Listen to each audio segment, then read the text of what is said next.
تعال أخدكم في جولة حضارية للمتحف القومي للحضارات المصرية. ده مدخل المتحف،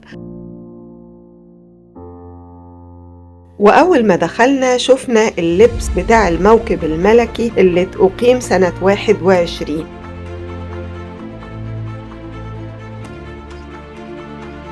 أول حضارة هتقابلنا في المتحف هي الحضارة الفرعونية. إحنا كده متجهين ناحية قاعة بتاعة الملوك، ملوك الفراعنة اللي اتنقلوا كلهم في المتحف. وأول ما نزلنا ناحية القاعة قابلتنا المنظر المبهر دوت لشاشة العرض دي، وقفنا كلنا تصورنا عندها. مش عايزة أقول لكم منظرها خلاب.